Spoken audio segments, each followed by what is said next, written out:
Right, so there's nothing quite like the power of the great British public when they find a cause to rally around. Get their heads together, take a stand on something.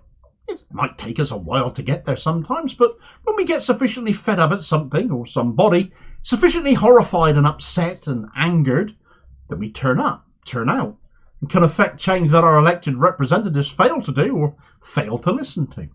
So many of us have been utterly sickened to be in a country complicit where so much of the weaponry and armaments and equipment being used by Israel in Gaza against a mostly civilian population, half of whom are under 18. So get organised people have. Trade unionists, but not exclusively so. They've been joined by other members of the public too, over 1,000 of them. They have today blockaded 4 factories across the country supplying the IDF in Israel. And you just love to see it. Right, so 4 factories shut down by ordinary working class people across the country in a show of solidarity with Palestine. For Palestine, and a swipe at our complicit government and the occupiers themselves of the Israeli government and the Israeli Defence Force, the IDF. All of this has been organised by the group Workers for a Free Palestine, a grassroots network of like-minded people, trade unionists, activists, general workers, disgusted by the inaction of our government to hold Israel to account for the atrocities it is committing, so has instead opted to do so itself. Everything is peaceful, that must be mentioned of course, but what they do is organise mass pickets to shut down weapons factories and also help people organise within their workplaces in support of a free Palestine. Up until now they've shut down an Elbit Systems factory in Kent, and later also in Kent did likewise to a BAE Systems site that was supplying parts for F-35 jets that Israel is using to bomb Gaza.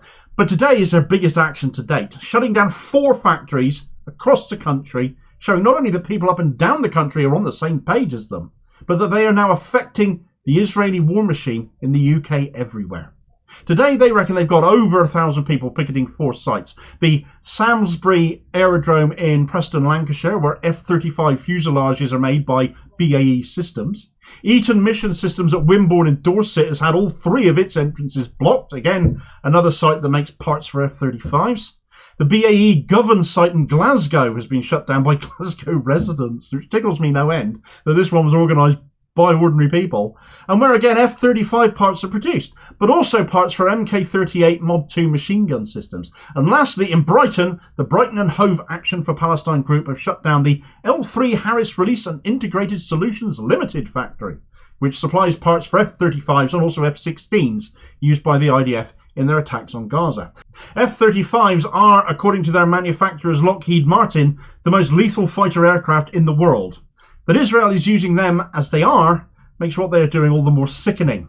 They're being used against civilians after all.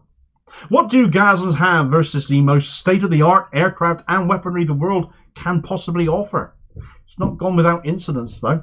The picket line in Dorset has already had one guy try to ram through the picket line with his car, and workers on foot have been turned away as well. Shame on anyone trying to cross a picket line. You know what you are if you try to do that.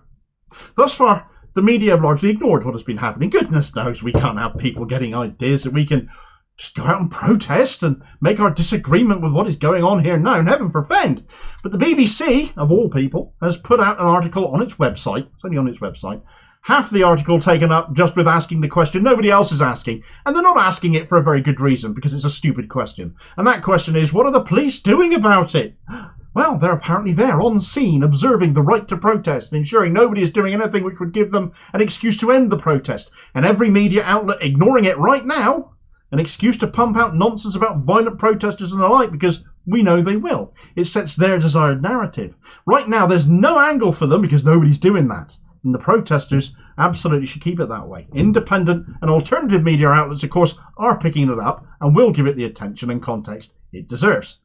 But some of you no doubt will be asking what is the point of all of this. One day of blocking a factory, they'll just crack on again tomorrow. Well, if they do, no doubt the protesters will come back again. The more attention they get from this biggest day of action from Workers for a Free Palestine, the more people will join them and join them in their next course of action. The more actions at other factories that they might be able to then carry out. The more disruption to the IDF supply chain that they can cause. Ultimately, what they want is for these factories to end their contracts, end their ties to Israel. The aim is not to put them out of business per se, but rather be more responsible with who they do business with, to cease trading weapons, defence and supplies with an apartheid occupying state that is committing gross violations of international law daily, using the very things these factories are supplying them with.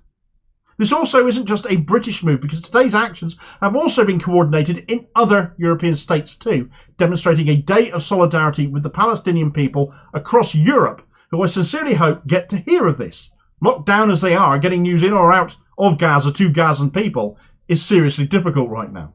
Similar actions are going on today in France, the Netherlands and in Denmark at weapons factories supplying Israel as well. So this movement is not unique to us, but is international, pan-European certainly at the moment, and can only grow the more atrocity we witness.